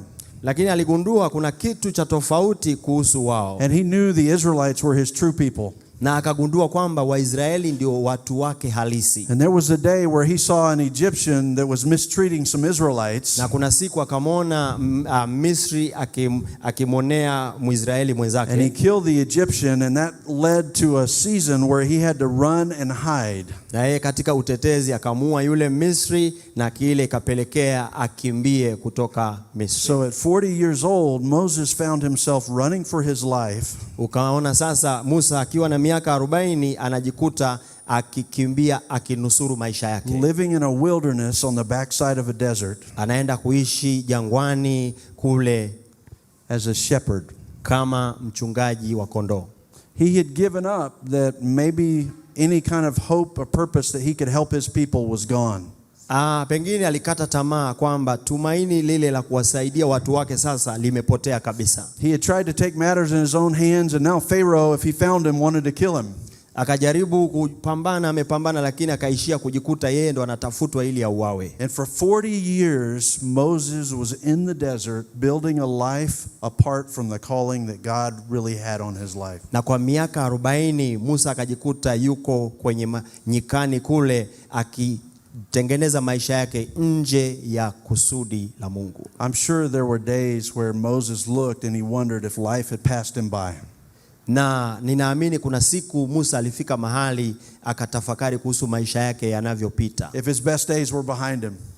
Na akaangalia siku zile nzuri ameziacha huko nyuma. He had found a wife, he had grown some herd where he had many sheep. Akajikuta amepata mke kule na akawa na makundi ya kondoo na akawa naishi kule. And day after day and year after year, life was just moving past. Na siku baada ya siku, mwaka baada ya mwaka, anaona maisha yanaenda tu, hamna kinachoendelea. But then there was a day, lakini ikaja siku moja, that God showed up. Kwamba Mungu akamtokea. Now I don't know how you're coming to the conference today. I don't know how you're coming in your ministry life to the conference Mimi today. sijui ulivyokuja kutoka huko kwenye huduma yako, hali ikoje na umekuja sasa kwenye hili kongamano. But if we got brutally honest and I was allowed to ask you questions about how you're feeling about your ministry. Lakini kama tutakuwa wa kweli na mimi nikakuuliza kwa habari ya namna huduma yako inavyoendelea. If you remove the veil and instead of looking good in front of your friends and really shared what was in your heart. Na ukaondoa ile hali ya kujificha nyuma na ukawa wazi, ukaonyesha moyo wako, ukasema ukweli. I think there's a lot of us in the room that could feel a lot like Moses on the backside of the desert. Ninaamini wengi katika ukumbi huu ambao tunahisi kama Musa kipindi kile akiwa kule nyikani. We expected the church to grow faster. Tulitarajia kanisa likue kwa haraka. We expected to grow and move on to a bigger position. Tulitarajia tukue na tuingie kwenye nafasi nyingine. We expected God to move in a way that moved everything forward for the church and the community we were part of. Tulitarajia Mungu afanye mambo makubwa na katika jamii tunayotumika. But for whatever reason we found ourselves, lakini kwa sababu moja au nyingine tumejikuta feeling isolated and unprepared for what to do next. Tumetengwa na lile kusudi ambalo tulitaka kufanya na ni kama hatujajiandaa tena katika namna ya utekelezaji. If that's you today, kama wewe ni wa mtu wa namna hiyo, I've got good news for you. Nina habari njema kwa ajili yako. Because Moses' story didn't stop in the wilderness. Kwa sababu habari ya Musa haikuishia kule nyikani. You see, there was a day where God showed up on an unexpected day that may have looked a lot like today here in Mwanza. Unaona, siku moja Mungu akajitokeza. Ile siku ni kama siku nyingine, inawezekana kama siku kama ya leo. There was a day when he was out there with his sheep, with his shepherd staff. Na hiyo siku alikuwa na kondoo akiwa na ile fimbo yake ya mchungaji. There was a day when he was doing his business. Na hiyo ni siku kama siku zingine akiendelea na shughuli zake. And he looked across and he realized something was going on with the bush. Na akageuka akaona kuna kitu kinaendelea kwenye kichaka. The bush was on fire. Kichaka kina waka moto. But it wasn't burning up like a normal bush would. Lakini hakiteketei kama kichaka kingine kingekuwa hivyo. And God was in his presence. Na Mungu alikuwa amemtembelea hapo. And as Moses moved toward that bush, na kadiri Musa alivyosogelea kile kichaka, God started speaking to Moses about what was coming next. Mungu akaanza kusema naye kuhusu mambo yanayokuja baada ya wakati ule. And he said, Moses, akasema, Musa, you're standing on holy ground. Unasimama kwenye nchi takatifu. And he said, Moses, take off your sandals. Akasema, Musa, vua viatu vyako. And so I don't know where you are on your journey. You may be in the best place you've ever been. Sasa mimi sijui kwenye safari yako umefika hatua gani. Inawezekana uko kwenye wakati mzuri. But I know you came because you wanted something new and fresh to move you forward in ministry. Lakini najua ulikuja kwa sababu unahitaji kitu kipya, na kitu hicho kipya kutoka kwa Mungu. And what I know about the church in Tanzania and in Malawi and East Africa, na kile ninachojua kwa habari ya kanisa hapa Tanzania na kule Malawi na Afrika Mashariki, is that you know how to pray. Ninachojua ni kwamba ninyi mnajua kuomba. And that you know when the Spirit of God and a holy moment comes. Na huwa mnaelewa wakati Roho Mtakatifu na ule wakati mtakatifu unapowadia. Now we can't create where God is commanded to come to speak to us. Sasa huwa hatuwezi kutengeneza mazingira ambayo tukasema Mungu sasa tumwamulie aje kututembelea. But we can prepare our hearts. Lakini tunaweza kuandaa mioyo yetu and make ourselves available so that we can hear his voice. Na tukawa tayari kupatikana ili tumsikie atakaposema. So before I get into the first 3 points that I want to cover with you in this first session, kwa kabla sijaanza kusema pointi 3 za mwanzo ambazo nasema kwa habari ya katika kongamano hili, I want us to recognize, nataka tutambue that we're on holy ground. Kwamba tuko mahali patakatifu. And let's take our shoes off. Na sisi tuwapaswa kuvua viatu vyetu. And I want to give you 1 or 2 minutes for you just to pray and open your heart and say, God, nataka nikupe dakika 2 au 3 ili ufungue moyo wako na uombe useme, Mungu, Open my ears to hear what I need to hear today. Fungua masikio yangu ili nipate kusikia lile ambalo nataka nisikie siku ya leo. So that I can be a good steward of what you have given me. Ili niwe wakili mwema kama ambavyo umekusudia niwe. So let's do that now. I'm going to do it, you can do it. I'm going to preach the rest of this message without my shoes on. Sasa tuende kuomba na mimi nitaomba wakati huu ili tuweze kuendelea. Well, let's take our shoes off, and then I just want you to lift your own prayer up. I know you know how to pray. Just fill this room with your prayers, and then I will close our prayer time after about 2 minutes. Sasa kama ishara hiyo tunavua viatu vyetu ili tupate kuwa na hali hiyo ya unyenyekevu.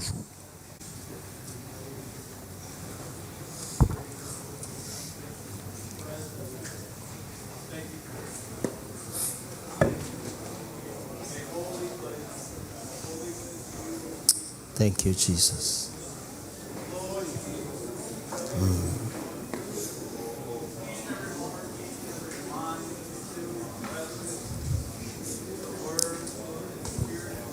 Nenda mbele za Bwana katika maombi.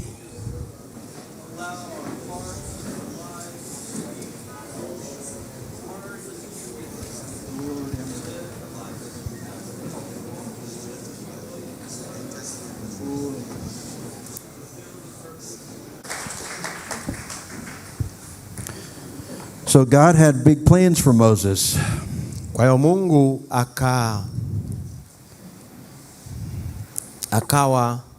akamtokea Musa. I told you at the beginning that the title of this session was Surrender What Is in Your Hand.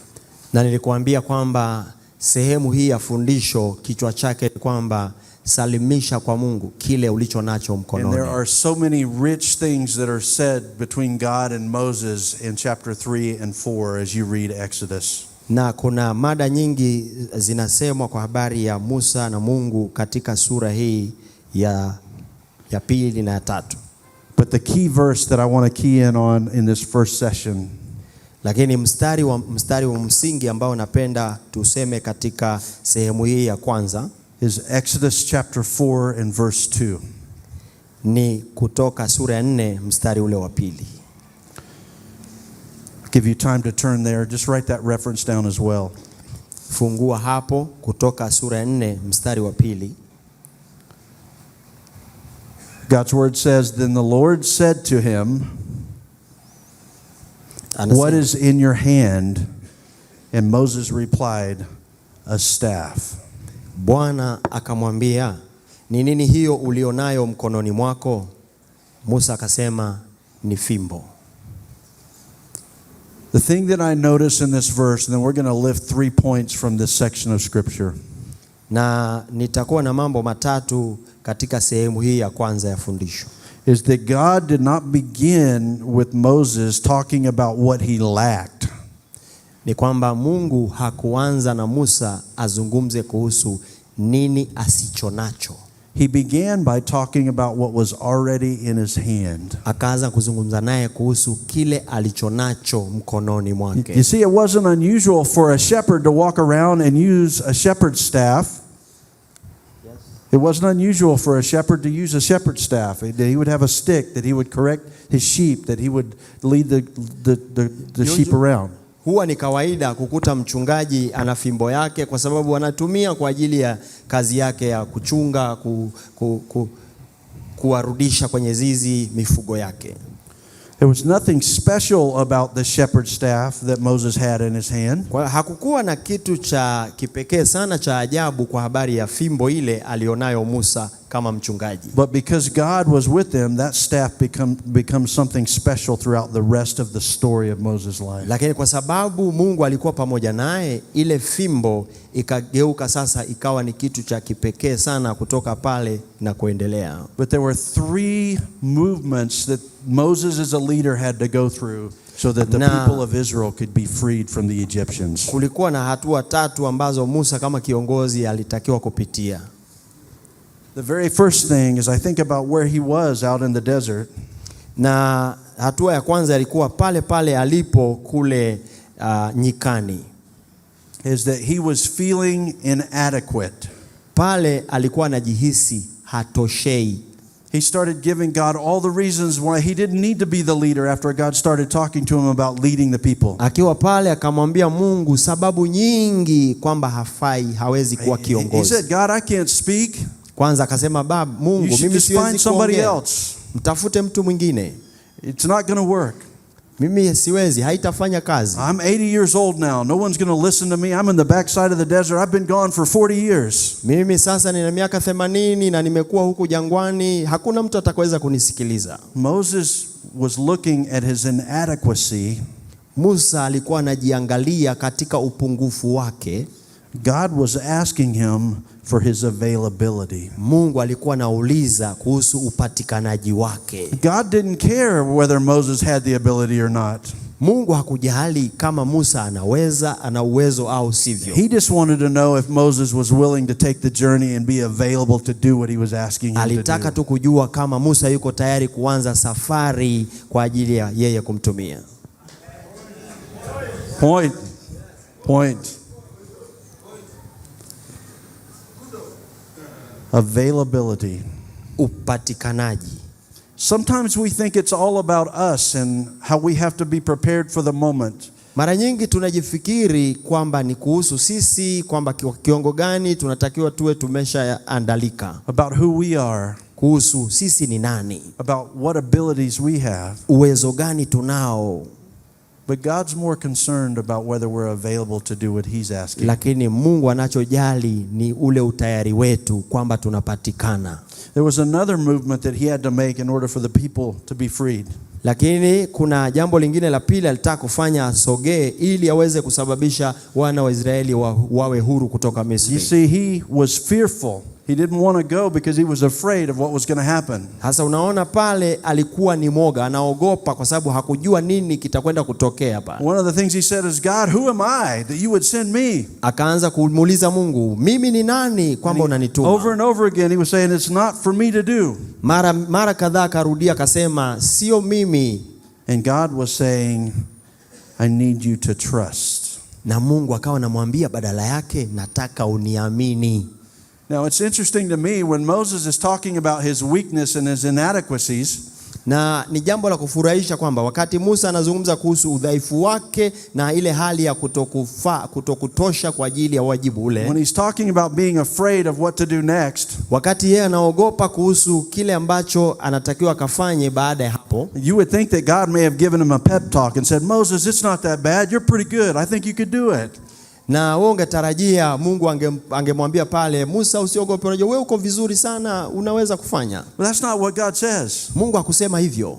God says, I will be with you. Mungu akasema mimi nitakuwa pamoja nawe. It didn't matter about Moses, it mattered whether he was available and whether he was going to trust that God would be with him in the moment. Haikuwa kwa habari, sio kwa ajili yake, ilikuwa tu ni kwamba yeye amwamini Mungu. Available. Anapatikana. Trusting. Kutumaini. There was one more step though if he was really going to lead the people. Kuna hatua nyingine ya tatu ilibidi achukue tena kama kweli atakwenda kuongoza watu wa Mungu. You see, Moses thought he was holding a staff. Sasa Musa pale alikuwa ameshika hiyo fimbo. But God would show him one day he would be holding a nation with that staff. Na Mungu akamwonyesha kwamba siku moja atakuwa akilibeba taifa kwa hiyo fimbo. One more thing from Moses before he turned him back to the people to lead them away. Kwa hiyo akafanya jambo lingine tena kabla hajamtuma arudi kwa watu kwa ajili ya kuwaongoza. Moses was wanting to control whether he went or not.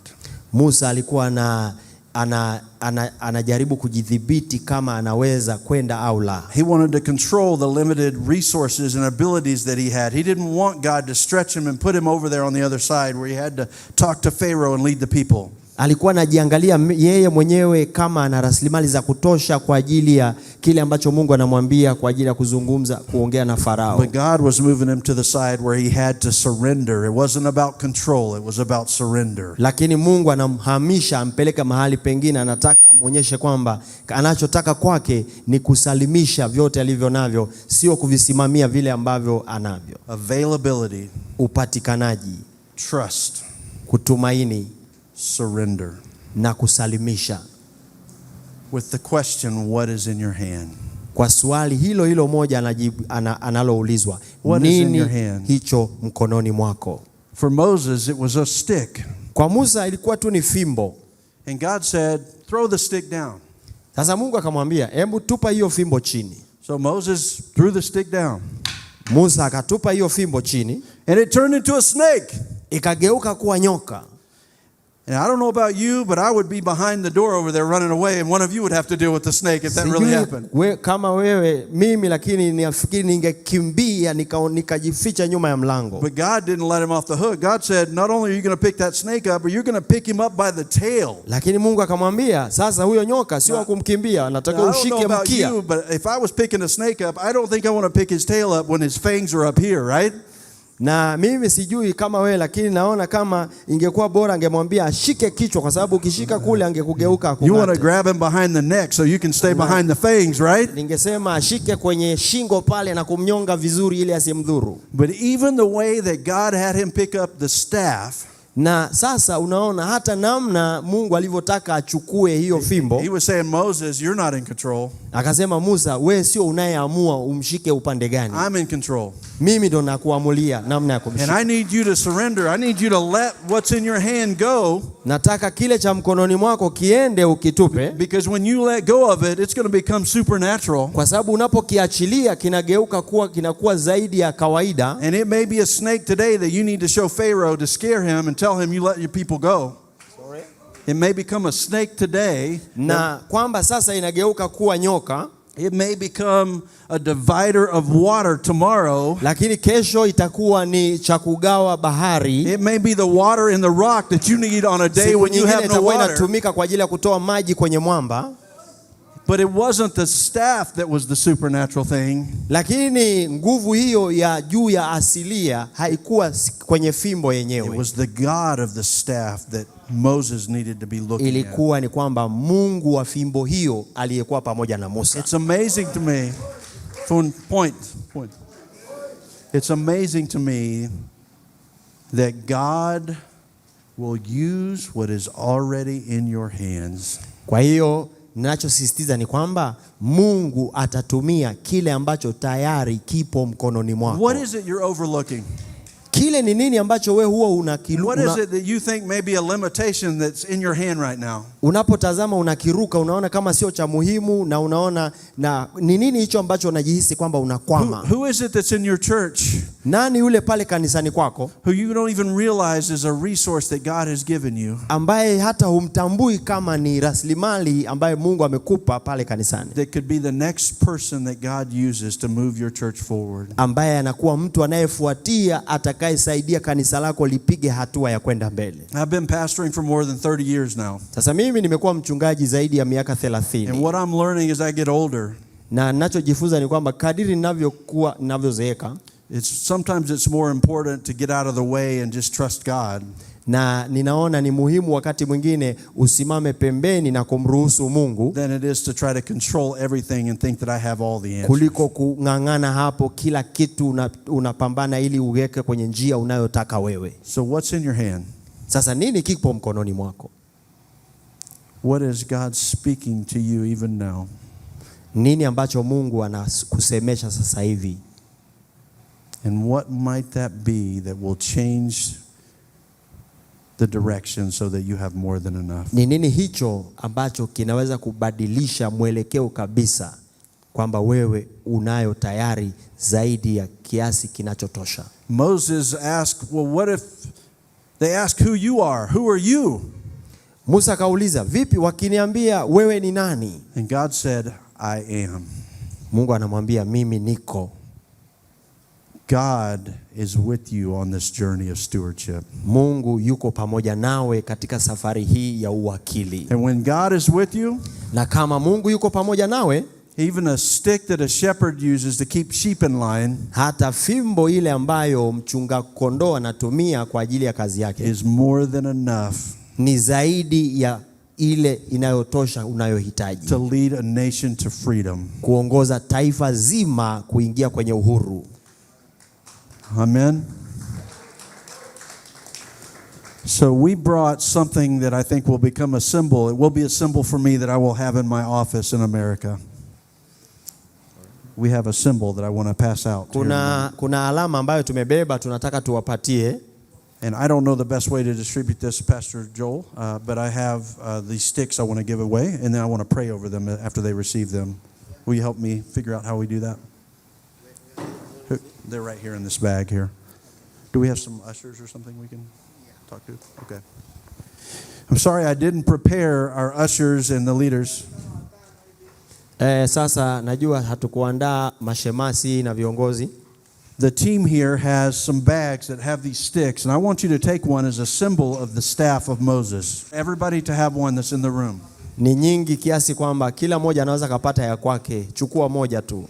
And as they pass them out, I want you to be reflecting on the lesson that we had in this first session. Natamani ufike mahali ukasema, Pastor Barry, ninapoendelea kutafakari kuhusu somo hili hata baada ya wewe kumaliza. Stewardship is using God's resources. Uwakili ni kutumia rasilimali za Mungu. Do that, you're going to be led in a step process that may be a lot like Moses. Na ukifanya hivyo utakuwa na huo mchakato kama huu wa fimbo kama Musa alivyokuwa. Because God's looking for you to be available. Kwa sababu Mungu anaangalia wewe upatikanaji wako. He's looking for you to trust him. Anataka wewe umtumaini. And he's looking for you to surrender what is in your hand. Na anakutafuta wewe uachilie kile kilicho mkononi mwako. Now here in a moment, once all of these sticks have been given out, kwa hiyo tutamwambia Mungu, hii kitu kilicho mkononi mwangu ninasalimisha kwako, ninakupa wewe. I'll have you stand when we do that. Na nitaomba wakati wote ukifanya hivyo utakuwa umesimama. And then we're going to pray to close out this session. Alafu tutakwenda kuomba kwa ajili ya kufunga kipindi hiki cha kwanza. And then we'll make a transition to the next session. Na itasaidia kuhama kutoka somo hili la kwanza tuende kwenye somo linalofuata. So prepare your heart even now for that moment. Kwa hiyo andaa sasa moyo wako kwa ajili ya hilo tendo la imani. Sometimes the symbolism is a powerful reminder that will put this in your memory 3 months from now, 6 months from now. Wakati mwingi tunapotumia lugha hii ya ishara inasaidia kukuweka kumbukumbu kwenye fahamu zako hata miezi mingi ijayo. And you're going to remember that day that you held this stick in the air and you said, God, I surrender what is in my hand. Na utakumbuka hiyo siku kwamba uliinua hiyo fimbo mbele za Mungu ukasema, Mungu, hii fimbo iliyo mkononi mwangu. And I trust you to make it something supernatural that meets the need that we have so that we have more. Na kwamba ninakuamini kwamba utageuza fimbo hii ikawa kitu chenye kufanya miujiza mikubwa zaidi ya kawaida. As you have your stick, make sure you stand as you have your stick. It looks like everybody has their stick. Kwa hiyo ukiwa umepata fimbo yako, simama sasa. Let's hold those sticks in the air. Kila mmoja onyesha fimbo yako juu. All right. Lord, I thank you that as we in this next moment throw these sticks down, that we are releasing what is in our hand and we are opening our hand to receive from you. Mungu, tazama tumesimama mbele zako na kwamba tunaachilia kile kilichoko mikononi mwetu na tunafungua mioyo yetu kwako. On the count of 3, we're going to drop them. Nikihesabu 1 mpaka 3, hiyo fimbo utaachilia idondoke chini. 1, 1, 2, 2, 3. 3. Lord, I thank you that you have seen us. Baba, Bwana, asante kwamba umetuona. And I thank you, God, that you are building faith in us. Na kushukuru kwa sababu unaumba imani ndani yetu. That you are more than enough. Kwamba wewe ni zaidi ya vile itoshavyo. Lord, you're the giver of our resources. Wewe utatupa rasilimali. You teach us how to use them. Unatufundisha namna ya kutumia. Lord, and we have a golden opportunity to use them for your kingdom. Na sisi tunayo fursa ya thamani ya kutumia hizo rasilimali kwa ajili ya ufalme wako. Speak to us, God. Sema nasi, Bwana. And change us in these days that we're together. Na utubadilishe leo. In Jesus' name. Katika jina la Yesu.